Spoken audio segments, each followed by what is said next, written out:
Bueno, buenos días a todos. Una vez más estamos con una entrevista dentro del programa del manifiesto de la movilidad multimodal, que ya sabéis que es un programa sobre la innovación tecnológica y de modelos de negocio en movilidad y concretamente buscamos vislumbrar cuáles son las palancas y cuáles son las barreras para potenciar la movilidad multimodal como una opción real al uso del coche privado. Y en este caso tenemos el enorme placer de estar con uno de los participantes, en este caso es Renfe, representado por Manel Villalante, que es el director general de Estrategia y Desarrollo de Negocio de Renfe y además ya un amigo del Hub de Movilidad.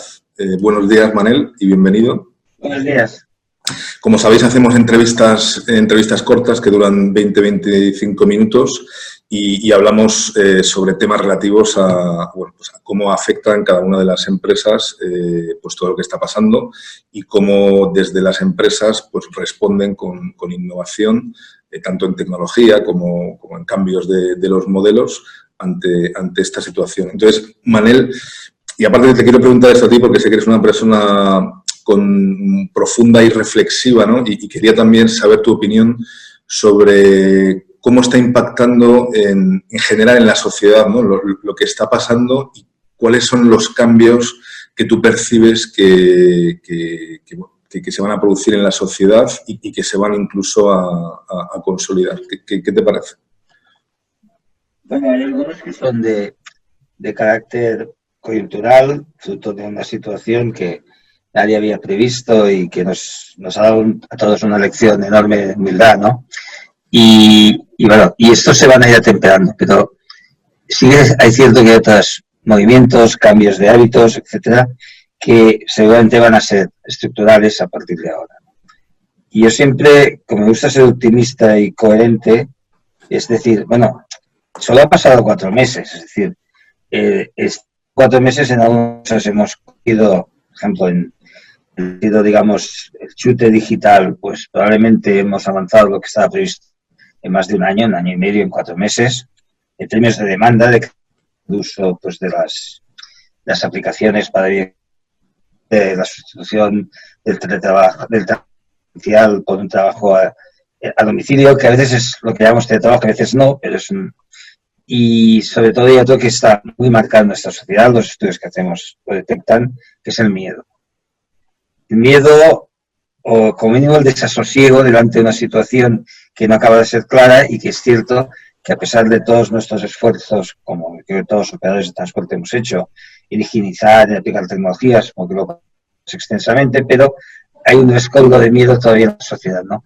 En la medida en que eso perdure, nos puede hacer retroceder muchos años. Estamos muchos años intentando resituar el papel del coche en la ciudad, haciendo que el transporte público y ahora en estos momentos se está recuperando más la demanda en vehículo privado que en transporte colectivo. Y es por ese miedo, porque el vehículo, la gente tiene la sensación de que es más seguro en términos de seguridad sanitaria que el transporte colectivo. De cualquier modo, el tren, el tranvía, el metro, el autobús, el avión.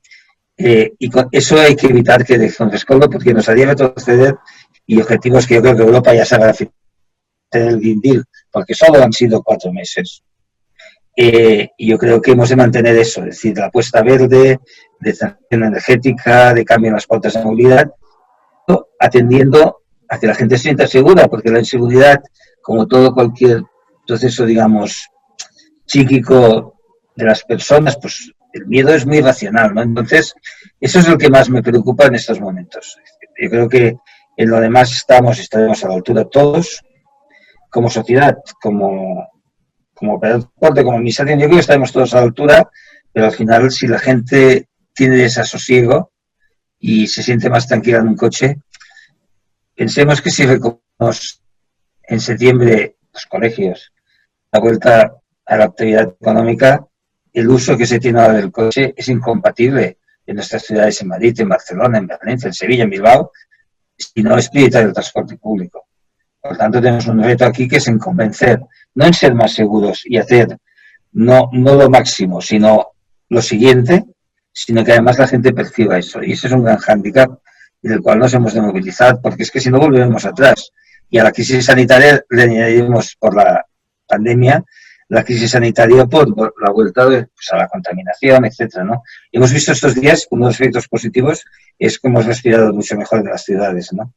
Seguramente no podemos aspirar a la movilidad cero porque eso nos arruinaría social y económicamente, pero sí queremos aspirar a una movilidad pivotando el transporte público, como ya era una cosa asumida por todo el mundo antes. Por tanto, COVID esa batalla no la puede ganar. Y el miedo se ha de combatir con pedagogía, con sistemas, con garantías, con seguridad, y con tecnología, con todo. Además de ese miedo que es evidente que está por todos los sitios, ¿no? Y lo estamos viendo ahora mismo también con rebrotes, ¿no? Que están apareciendo en diferentes puntos de España, también percibimos que la gente, las empresas en general, está aprovechando este momento o viene arrastrada, ¿no? en este momento a replantearse muchas de las necesidades que tenemos de movilidad, pues directamente desde desplazarnos todos a la misma hora al trabajo para ir o para volver, hasta las necesidades, ¿no? que tenemos de movilidad. ¿Realmente necesito hacer este viaje de trabajo o realmente necesito ir a tal sitio en coche a comprar o en transporte público o puedo hacer una compra de proximidad? ¿Crees que estos cambios que se están haciendo ahora mismo, pueden ser puntuales, crees que van a prevalecer? ¿Crees que la sociedad, tanto la sociedad, las personas como las empresas y digamos los gobiernos van a impulsar estos cambios en los modos en los que hacemos los desplazamientos o el trabajo para quedarse?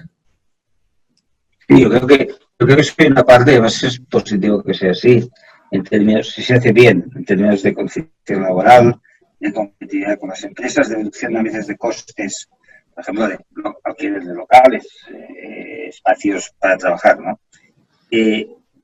Primero, una observación es que todo lo que hemos llamado teletrabajo durante el periodo de hibernación de la economía, realmente no es teletrabajo, es decir, contestar WhatsApps con los deberes del trabajo, mandar un correo desde casa, esto no es teletrabajo. Teletrabajo es decir, más gastos los archivos, la totalidad de la libertad de movimientos en tu puesto de trabajo, en tu domicilio, garantizando la conectividad como si estuvieras al lado de tus compañeros, de tus jefes. Y eso es una parte pequeña, ¿no? En España estamos al furgón de cola de los países de la Unión Europea en términos de teletrabajo, alrededor del 8% de lo que era teletrabajable. Hemos llegado a casi el 20 y tantos en estos días. Hay matices de ver lo que es teletrabajo o no, pero bueno, pongamos 20 y tantos. Antes de la pandemia, Holanda tenía el 14 y era el líder. Si después de la situación que estamos viviendo y una vez tengamos la terapia definitiva o la vacuna, etcétera, estemos en una situación normalizada, yo creo que podemos estar en la cuota cercana a la que tenía Holanda antes de. Por tanto, si estamos en el 12, 14, 15, estaremos bien. Y por lo tanto, ¿y eso resta viajes al sistema de transporte público? Sí, probablemente a veces más, por ejemplo, nuestro producto más en el AVE que en cercanías, que también, pero bueno, eso es saludable. Yo siempre pienso que el teletrabajo o el trabajo a distancia, como quieren llamarle, si se da con garantías tecnológicas, evidentemente, de los hechos de los trabajadores y ayuda a la competitividad de las empresas, ayuda a la conciliación de la vida familiar y siempre y cuando sea compatible. Es decir, es muy difícil un trabajo, salvo muy acotado, que la sustitución sea posible. La compaginación de teletrabajo y trabajo presencial, yo creo que eso es una fórmula de trabajo conveniente, competitiva y bueno para ambas partes, para la empresa, para el país y para el trabajador o la trabajadora. Por tanto, sí, yo creo que eso sí que quedará, como también yo creo que hemos, digamos, el roto digital que a veces está en nuestra sociedad, ¿no? La cuenta entre generaciones, etcétera, eso la propia biología de los tiempos lo va acercando, ¿no? Quiero decir, antes de la pandemia me dijo un responsable de servicios sociales del Ayuntamiento de Barcelona que estaban comprando muchos ordenadores para las residencias de ancianos, antes de la pandemia. Porque por primera vez iban a aparecer, que han tenido vida laboral digital, van a aparecer en residencias de la tercera edad, ¿no? Por tanto, la digitalización ha avanzado por razón de biología.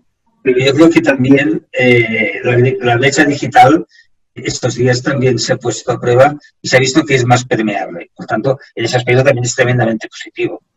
Entonces hay que positivar los temas, pero solo es 4 meses. Sí. De momento. Es verdad que lo que hemos tenido hasta ahora tampoco se puede llamar teletrabajo, porque lo que hemos tenido hasta ahora ha sido una mezcla, ¿no? de entre guardería con los niños, más ponte a trabajar en cualquier esquina de casa. Tengo algún amigo que ha tenido que hacer hasta reuniones en el baño. Efectivamente, al final necesitas tener aparte de una buena conexión... Ya me lo presentarás a ti, porque debe ser conmigo, es el divertido. No tenía espacio en casa y se tuvo que meter en el baño. Sí. Creo que estaba ahí sentado en la bañera haciendo una call, pero claro, evidentemente, vamos a ver lo que pasa en septiembre, ¿no? Con la vuelta al cole de los niños, si vuelven, de qué forma, durante cuánto tiempo y demás, y si no volvemos a... Bueno, así evidentemente no se puede teletrabajar. Vosotros desde Renfe, claro, este año... es un año crucial también para vosotros, porque estáis haciendo toda la transición hacia la liberalización del sector, y bueno, pues me imagino que bueno, pues todo esto os ha impactado bastante. ¿Cómo ha afectado tanto, digamos, en el corto plazo como en el resto del año, y uniéndolo un poco con la liberalización del sector, cómo está afectando y qué medidas estáis poniendo en marcha en Renfe? A ver, nosotros antes de COVID teníamos un plan trazado. Sabíamos que el 14 de diciembre de este año iba a haber competencia con los operadores que tenían 2 paquetes que se había hecho ya por concurso. Nosotros queríamos lanzar en la pasada Semana Santa el producto de low cost que se llama Hablo, para competir en un segmento en el que presumiblemente una de las 2 operadoras ya ha manifestado públicamente que es el que va a implantar en España, ¿no? Que es un segmento en términos de calidad de servicio, tipología de clientes, etcétera, distinto del AVE que entendemos nosotros. Entonces, por tanto, también íbamos a competir en ese segmento. Evidentemente, el Hablo, nacía, creo que era el 6 o 7 de abril. Estábamos, pues, cuando vimos ya lo que nos venía encima, pues evidentemente se postergó todo hasta que veamos que la situación se tiende a normalizar, y entonces lo aplicaremos intentando, evidentemente, que sea antes que los competidores futuros lo implanten, ¿no? Paralelo, se han adjudicado definitivamente en plena pandemia los paquetes de enlaces que van a hacer los nuevos entrantes en el sistema. Han manifestado unos que empezarán a finales de marzo del año próximo y otros que lo postergarán un año más. Con lo cual hay una dilatación en los plazos respecto al que es legal posible, atendiendo a la demanda. Nosotros en este momento, hoy, estamos circulando alrededor del 40% de trenes AVE que teníamos antes de la pandemia, y mantenemos una ocupación que es un 80% menor en términos medios que la que teníamos antes de la pandemia. Por tanto, muchos menos trenes y menos ocupación. Lo vamos a ir gradualmente incrementando. Nosotros nos gustaría llegar a final de año con una oferta que se pareciera en un 80% a la que teníamos antes en el bien entendido de que eso sea en función de que la gente quiera. Tenemos mecanismos, ahora vendemos a 6 meses, con lo cual hay algoritmos que nos permiten predecir cuál va a ser la demanda y adaptar nuestra flota de trenes, que por otro lado está, y nuestros trabajadores que están esperando poder trabajar. Pues bueno, nos vamos adaptando en función de esa demanda. Por tanto, nos adelantaremos absolutamente a la atención, y puede pasar cualquier cosa, pero si todo se mantiene en términos que estimaríamos en términos de normalidad, el 80% a final de año, con la idea de a lo largo del año próximo ir dando la demanda, y que quede a finales del 21 con competencia, evidentemente afectándonos en términos de reparto, pero pensando que la competencia ha de ser más un estímulo que un hándicap. Por eso nosotros pensamos que si el Estado español, que quiere decir los ciudadanos, hemos invertido 55.000 millones en construir la red de AVE más extensa de Europa y la segunda del mundo, y un nivel tecnológico, digamos, no igualable en toda la red, pues si hay más trenes y sobre todo si hay más gente que va en tren, lo habremos como socializado, es decir, habremos que eso sí sirva mucho a más gente, ¿no? Democratizado. Si conseguimos que con la misma red, digamos, haya más trenes y haya más gente moviéndose en tren, da igual si es si el pastel crece, aunque nosotros perdamos cuota de mercado, podemos ayudar a los mismos viajeros. Habíamos abierto el sistema de transporte público ferroviario que tiene sus ventajas ambientales que no hace falta ni decirlas. Por tanto, estaremos contribuyendo a un escenario mucho más sostenible con la misma inversión. Por tanto, bienvenida a esa como acicate. Otra cosa es si ocurre como en mercancías, que se liberalizó y el mercado ha decrecido en lugar de crecer, habiendo más operadores interviniendo, ¿no? Esperemos que eso no pase, no tiene por qué pasar, y esa es la voluntad. Y nosotros lo vemos no como un hándicap y una obligación, que lo es, legal, de la Unión Europea y del propio gobierno español, que lo ha asumido, ¿no? Sino, sobre todo, lo vemos como un acicate empresarial. Competir es bueno. Si, sobre todo, quien gana es el consumidor, el ciudadano. Claro. Dentro de estos estímulos... preparados para ello, ¿no? Dentro de estos estímulos que hablas, derivados de la liberalización del sector, ¿no? Y de la entrada de la competencia, os ha llevado a hacer también apuestas importantes como es todo el tema de la transformación digital. Y en este caso, el desarrollo, ¿no? De esta plataforma RAS, Renfe as a Service. En este sentido, bueno, lo primero, que nos cuentes, para la gente que no lo conozca, lo que es la plataforma RAS y lo que pretendéis con ella, por un lado, y lo segundo, cómo esta plataforma os puede ayudar o puede ayudar a los clientes, a Renfe, a sus clientes, a afrontar pues, posibles rebrotes, apoyándonos en la innovación tecnológica. Nosotros lo planteamos antes del COVID, ¿no? En el proceso de nuestro plan estratégico vimos que si no hacíamos nada, el proceso disruptivo que lleva asociado a la digitalización con la creación de plataformas, de economías de plataforma que sin activos pueden llegar a controlar un negocio.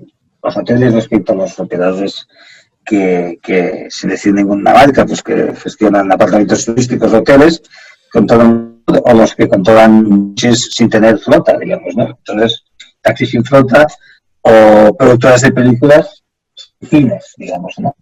Entonces, eso en transporte también estaba sucediendo, ¿no? Entonces entendimos que se podía uno esperar y acabando siendo una utility de que no tenga activos, o bien éramos propositivos y decíamos, no, hacemos nuestra plataforma y la abrimos a todo el mundo, de forma que no solo a nuestros clientes, sino que toda la persona, de puerta a puerta, es decir, que sale de su domicilio, de donde sea, llega hasta su destino, pues le acompañemos, aunque solo una parte de su viaje, que os quedamos nosotros.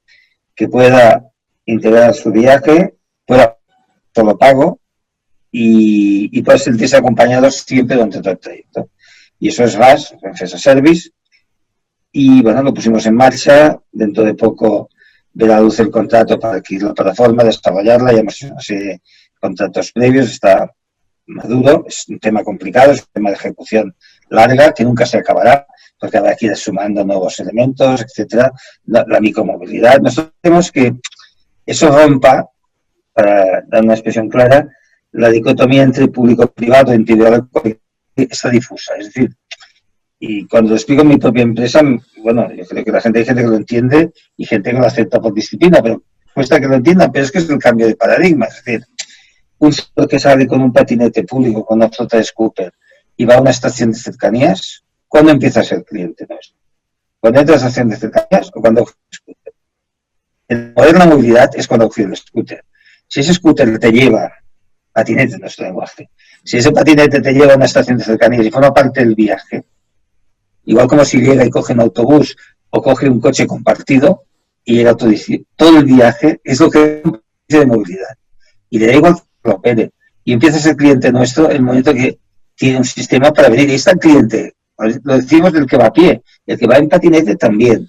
Si cumple objetivos de movilidad sostenible, resta al vehículo privado, no contamina. Por tanto, todo lo que entre en esto es aliado. Aliado en ofrecer al ciudadano una plataforma integrada. Y este es el motivo. Eso es que cuando nos lo autoformulamos, nos lo formula la gente, bueno, y en la etapa post-COVID, con esas incertidumbres de las que antes hemos hablado, ¿cómo puede ayudar? Pues da confianza. El hecho de que tú te sientas acompañado delante de cualquier incidente con un centro de 24 horas, 365 días a tu alcance de un clic tu móvil, te acompaña. Que puedas planificar, que puedas ayudar a segmentar para evitar las aglomeraciones en la punta, simplemente lanzando mensajes en el móvil o reservando tu espacio en el tren, aunque sea de cercanías en el móvil. Si el momento que tú tengas una plataforma que ampare todos los modos de transporte, con todos los acuerdos, muchos de ellos ya los tenemos, con la Madrid, con en Barcelona, con propia Iberia, si nos quedamos en multimodales, ¿no? Pues eso que estamos empezando ya a negociar y cuando la plataforma, pero también con empresas pequeñitas de Car2Go, Carrefour, de taxis, etcétera, Cabify. Es decir, cuando vamos integrando todo esto, eso da seguridad.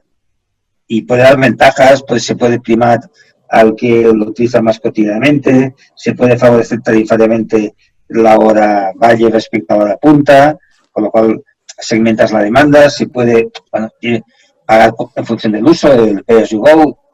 Bueno, eso permite unas innovaciones de que el ciudadano pague más y además beneficiemos al que es recurrente, ¿no? Y sobre todo que adaptemos, que esa es la última etapa, consigamos al final que la pantalla del ordenador, de la tablet o sobre todo del móvil, que te esté dando es una oferta de movilidad que haya aprendido de tus hábitos y que ya te la dé personalizada a lo que son tus hábitos, tus prioridades, tus itinerarios, tus horarios. Y eso, por tanto, es una ventana garantizando siempre la privacidad y la discreción y la propiedad pública de los datos. Eso es otro motivo que nos anima a hacerlo, ¿no? Los datos son de la gente. Y los que los gestionamos simplemente somos administradores de estos datos, que nos han dado en confianza comercializar con sus datos. Queremos que si utilizamos sus datos anonimizados por descontado, la privacidad sirva para darle servicio. Y eso es otro de los motivos que nos impiden. Pero yo creo que en una situación como la que lo tuviéramos, nos daría muchísimas ventajas. Es decir, en este momento que tú puedas visualizar online cómo está el andén de Atocha o de Sol, para decir si bajas o no, eso lo tendrás en tu pantalla. Digamos, por tanto, estamos hablando de abrir un universo, de ponerte no solo como usuario, ni tan siquiera como cliente, sino como parte activa. La tecnología nos permite que el ciudadano, además de consumir servicios, produzca servicios. Es decir, la propia información que da uno, anonimizada y gestionada de forma integrada, da información al resto. Es decir, estamos produciendo servicios sin darnos cuenta. Mejores de los servicios. Pues eso es un proyecto absolutamente ilusionante, disruptivo también. Yo creo que somos la única empresa en España y de nuestro tamaño que aporta esto. Hay pocas empresas ferroviarias que, sin un operador de referencia, queremos ser un operador integral de movilidad. Que no quiere decir operarlo todo, sino poder ofertarlo a nuestros clientes con todos los acuerdos posibles, desde el patinete, la bicicleta pública, el coche compartido, el taxi y todo, por descontado todos los modos de transporte público, buses, trenes, metros, etc. La competencia no está entre. La competencia está en quién es más competente en darle un servicio integrado al ciudadano. Exacto. Aunque no sea suyo. Aunque no sea suyo. Y lo has... sí. Yo creo que lo has ido mencionando en cada una de las partes y lo han mencionado en algún momento de forma también explícita, y es que en esta nueva, vamos a decir, era de la movilidad, ¿no?, donde todo se integra para tener un sentido mayor, ¿no?, hacia el usuario, la importancia de la colaboración público-privada e incluso privada-privada. Cuéntanos un poco más allá, con un poco más de detalle esta importancia, ¿no?, de la colaboración público-privada y desde tu punto de vista, ¿cuáles son esas barreras, esas palancas que podemos activar, ¿no?, para fomentarla más? A veces, ¿en qué sentido lo pregunto? Porque a veces parece que hablamos de cosas diferentes, los objetivos de lo privado y de lo público pues a veces son, o muchas veces son diferentes. ¿De qué forma podríamos mejorar, ¿no?, esta colaboración pública-privada de la que tanto hablamos y que parece tan necesaria, ¿no?, en este futuro de la movilidad? Al principio te decía que COVID en 4 meses no nos va a destruir lo que ya vamos construyendo, ¿no? Y habla de los privados.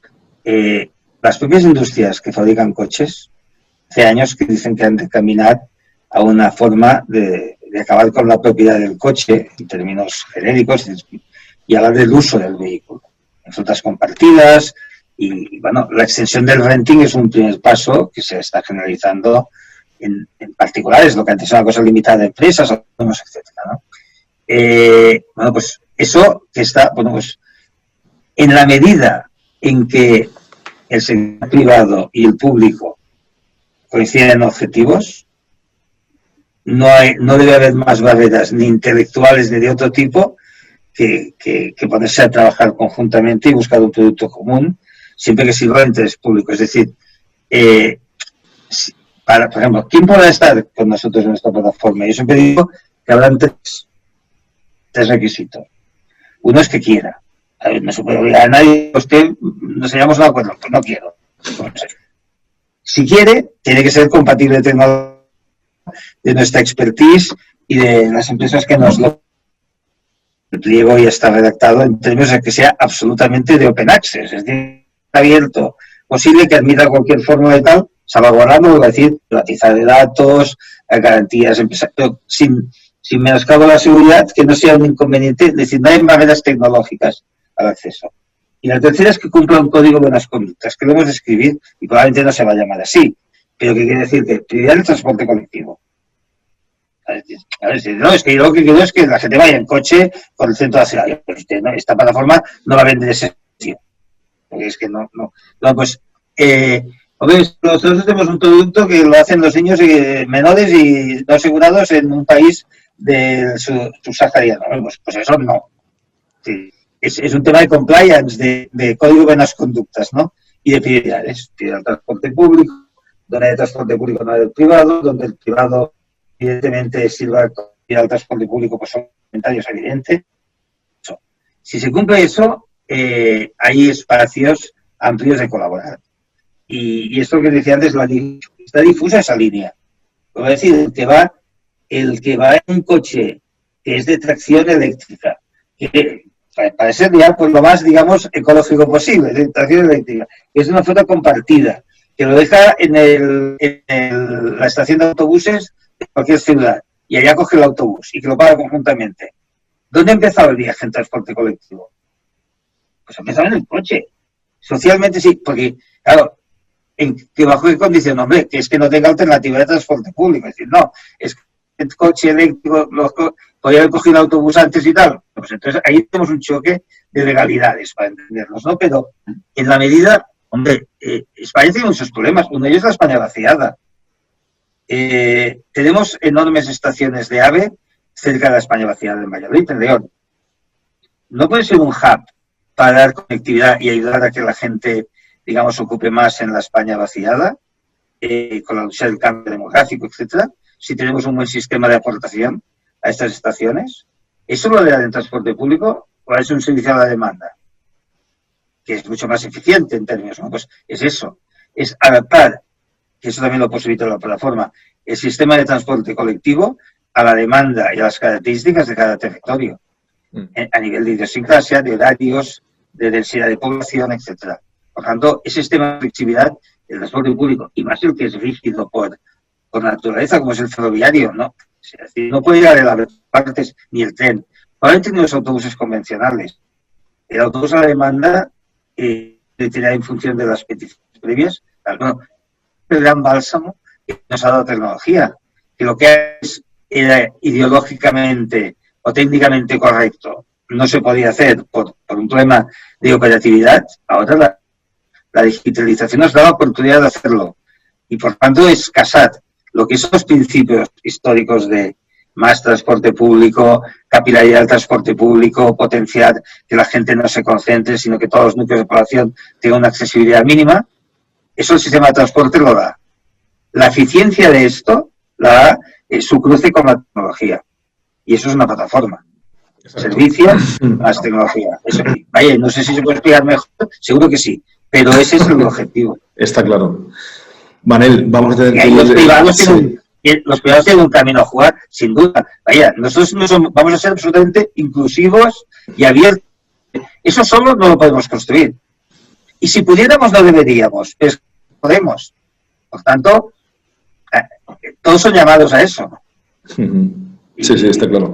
Manel, vamos a tener que ir cerrando esta charla. Sí. Nos emociona realmente ver grandes players, vamos a decir, públicos y tradicionales, tener esta visión, ¿no?, tan abierta y tan disruptiva en el sector que cuesta tanto, ¿no?, sobre todo en la parte pública. Y os deseamos lo mejor para los próximos meses, que son meses también clave para volver a las operaciones habituales y también en toda esta transformación digital y preparación hacia la competencia que estáis haciendo. Así que, bueno, muchas gracias, Manel. Muchas gracias, pero sin olvidar la mascarilla, lavarse las manos, mantener la distancia, ir siempre con los mismos grupos. O sea, eso sí, porque ese sigue estando aquí. Pero aparte de eso, es una salud. Oye, estaremos en contacto. Tu amigo de la bañera me lo has presentado. Te lo presentaré. Muy bien, muchas gracias. Un buen día. Chao.